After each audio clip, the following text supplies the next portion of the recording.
Is it already rolling? Oh, nice! I can see the That helps on No, the you see the reflection. screen? Yeah, on the yeah. Big screen. Interesting. Should do like a mirror right there.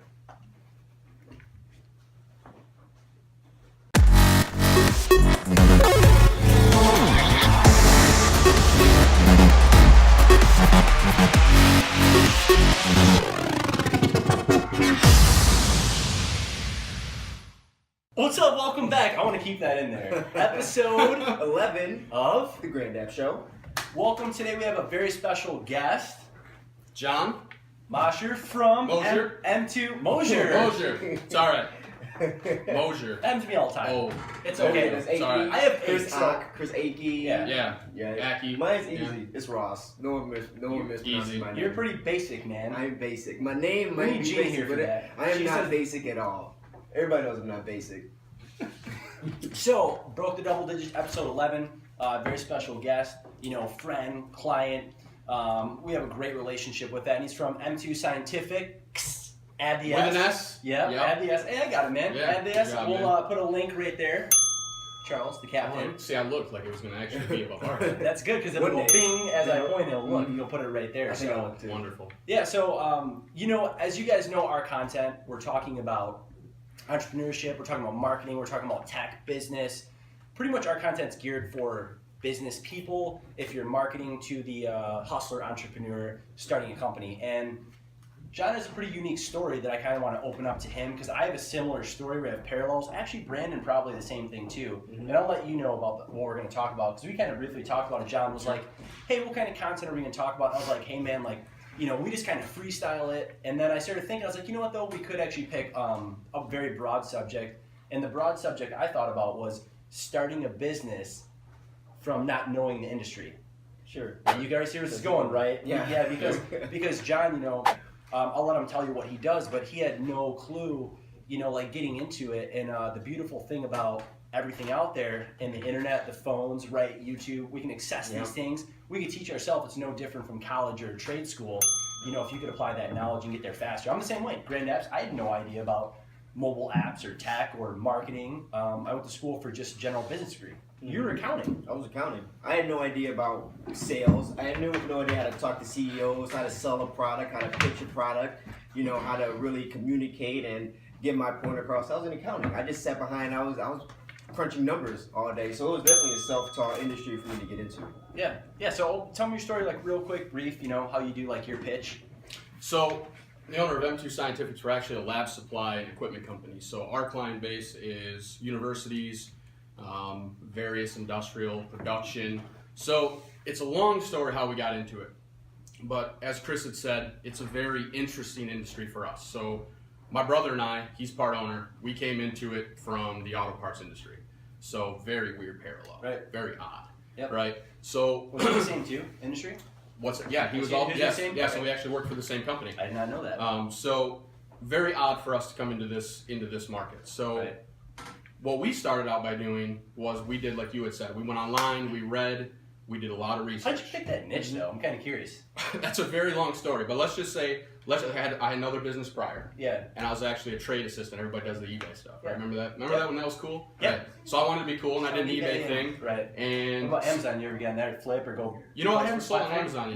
No. No, I buy on Amazon. Yeah, I buy that. Prime. Yeah. So. Shout out to Prime. Pay us for the link. Yep. There you go. Yeah, send a check to me. All right. So, anyhow, yeah, the story of how it all came about is through another business. We had a couple guys that came to us that were in the industry prior, Right. and they had worked within a company that was really successful. They were on a different side of things, so they did used equipment, which in laboratories, in research in general, the closing labs is just as big of a business as new labs, right? So. Companies going, they'll buy out a lab that's closed down, funding dries up, whatever the case may be, and then they sell the stuff refurbished, right? So that's where we were going to go.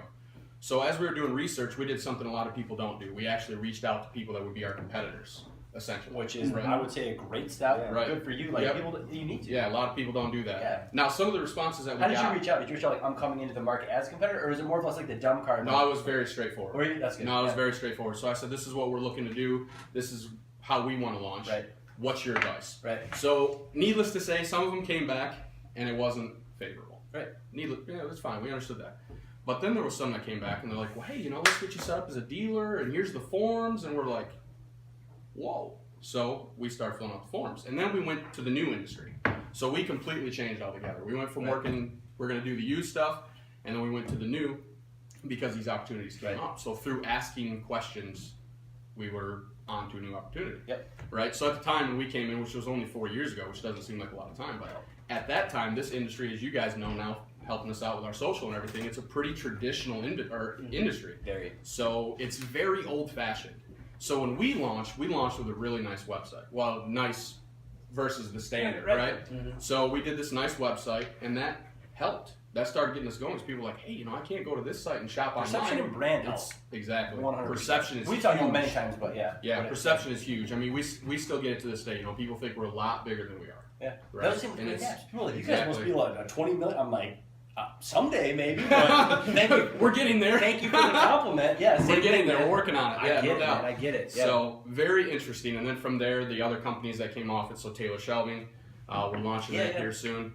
That was a spin-off of that one. We recognized one particular product line was popular. Right. And we decided to market that specifically. We worked out a deal with the manufacturer on our own. Yep. And then now that's coming out. So yeah, that's pretty much it. I mean, there's a lot more to it, but that's the gist of it. Yeah, that was. I mean, same thing for me. And Brand can tell you all about it. I mean, tell about the story from your aspect of it, from starting from something you had no idea about. Because you were a little different too. Because like you're doing accounting and being a waiter, to jump into sales and especially business.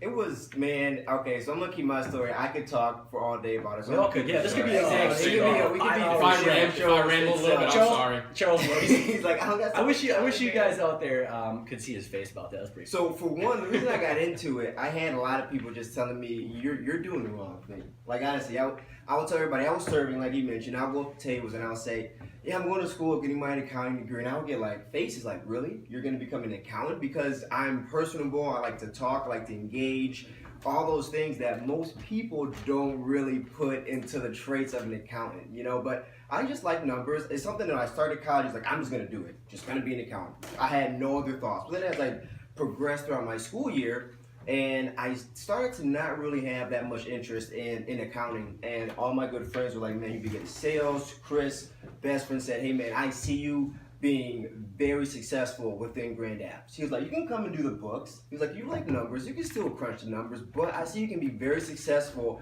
within sales, within management, whatever it is. I want you to work at Grand Apps. Right. And there was a long time where I was just like, I got to finish school. I didn't jump off right away because I was like, I just had to finish school. That was my first thought. But then when it finally came down to where I was fed up with what I was doing, I didn't really want to take that jump into accounting. My back was almost against the wall because I was paying for my schooling. I didn't really have enough money to kind of just say I'm going to go 100% into Grand Apps, but I did it anyway. I took the chance, took the leap, and It was a good choice. the rest is history, man. Yeah, you could be sitting in an accounting firm right now, crunching numbers, hating your job because it's Monday, I was just got from Texas. wanting to go to the 11th floor. But anyways, so I didn't finish that, so we don't know. Go for it and have a Talk dinner. to the Exactly. CEO. So, but going with that, let's apply some actual steps real quick now, right? So somebody out there thinking about, I want to start a business, but I have no idea even what my passion is, or how to start this business because maybe I want to sell coffee cups, but I have no idea about that. But it seems kind of interesting. So what are some actual steps you guys would think to help them to get into an industry they have no idea about, and just to show them like you can do it. You can start a business at anything you want. Actionable step number one. I'll let you go first. Yeah, what you started with is just research. Anything you don't know, you can learn. So what would you say? Okay, with research then, is there like something like a feasibility test you would go like this is a good idea or a bad idea maybe, or would you just say just pick it, do it, research, and then do it? So again, ours kind of came along, and we already had an example of somebody's success, right? Right. So we knew that there was potential. At this point, we're the only lab supply dealer on the Lakeshore. Yeah. So for us, it's a good local standpoint. Right. So for us, it's a little bit different. But I would say if you're trying to decide whether or not something's worthwhile, I mean, research is key. I mean, there's a lot of different ways you can go about researching industry numbers, right? So you look at how much market share different companies have within it. You can buy reports. The internet's a wonderful thing, right? You guys know this. Yeah. You can seek out advice like we did, right? Where you just ask people, if I'm going into this industry, what are some of the things? What are the obstacles? what obstacles are we going to run into immediately, Right. and then work past that. Yep. And then from there you kind of grow. But before you get started, it's definitely research. I mean, what we did in the auto parts industry, we were retail, right? Which is totally different than e-commerce. Yep. So we thought, hey, we can sell good. We had awards, we had done all this stuff, we had trained, right? And then we had to transition to e-commerce. So we're like, this is gonna be simple. Different right? animal. Totally different. Yeah. And then we get into it and we start reading everything. We're like, oh my God, SEO, content, web development. We're like, oh man. So we realized, okay, this is a really big undertaking. And so it took us 18 months. Yep. We researched for 18 months. And that was learning SEO, learning social media. I mean, we knew how to Facebook post and stuff. So then too, now I would say like from what I took away from that too now is so two ways. When you're going to start the business, if you have the funding, you could just fund those people who are good at what they do. You do good at what you do, and then you can fast track that. If you do, but if you have to like us, you have to start from nothing and bootstrap. You're gonna. Here's the thing: to expect this while starting a business when you bootstrap, just expect it's going to take 2 years to learn. Right. Well, like you're gonna have to stay afloat. However, if you have money saved in the bank, or if you're generating cash flow just That's to the get key. your living expenses, Yeah. do that, and then you have to like perceive within 2 years that's a learning curve. Same Sure. with Brandon, same with you. Like, don't get into and go, we're gonna start this month 1 and we're just gonna crush it. Look, I'll tell you right now, you and I can start different businesses now. We can start 5 different businesses and we can fast track them with our knowledge. Sure. But we can't go out there and start a $100 million company right now because we haven't been there yet to know how to fast track that, essentially. Right. So you just have to go into it knowing a real expectation. You It's can gonna take that. You can take the fundamentals and then apply those Yeah. to new ventures, Yeah. but then you still have to grow Yep. and learn and Yep. be able to pivot, So which us we've right now, talked yeah, about. we're right? about 4 or 5 years running this now. Now we're gonna still have to pivot and learn as we go Sure. to keep scaling it up. One thing I do want to say that's really important. I mean, this really bothers me. I don't know if you do it. You guys might, but Maybe, I don't know. reading benchmarks. There's all these industry benchmarks, right? So like e-commerce in general, they have by this amount of time the average e-commerce company or whatever. you're saying gets you to don't this or you point. do? Don't Okay. let them bother you. I don't. Because it started out, it really bothered me at first because we were Yeah. a year or two in, right? So discouragement's horrible. Yeah. I mean, you hear it all the time. Everybody says it, right? But it's the truth. You Yeah. get discouraged and you're just kind of like, oh man, am I wasting my Oh time? yeah. But looking back on it now, I got all worried about it, right? And then it's like, well, now here we are. And I shouldn't have even considered any of this other stuff. Set your own personal So benchmarks. that is huge. Your own personal. I'll be Right. honest Don't- about that. I'll be honest with these guys. Like we are kind of struggle sometimes for internal benchmarks. Like we won't even set internal to hit them. Like what we do is we like every single day we just go as hard as we can, as fast as we can, and we apply as the most amount of effort that we possibly can every single day.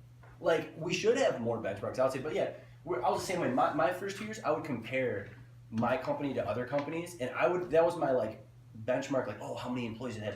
Like, how many clients do they have? I didn't really look at Yeah, more or that's- less like like actual benchmarks of it. I just would make them in my head, and it could all be a perception, like what you're saying. Sure. They could have a fake perception of who they are. I didn't know, but that was. And then once I said, I said, screw it. What I'm gonna do is I'm just gonna do me. Yeah.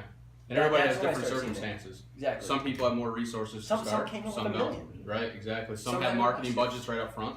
So bootstrapping, it just inherently makes everything take longer. But the great thing about bootstrapping is as you build, you're not in a ton of debt, which And is you learn way wonderful. more. Yeah, and so when you're so even when you hire people that are experts like what you guys do, right? And Right. you guys are taking on our social media and everything.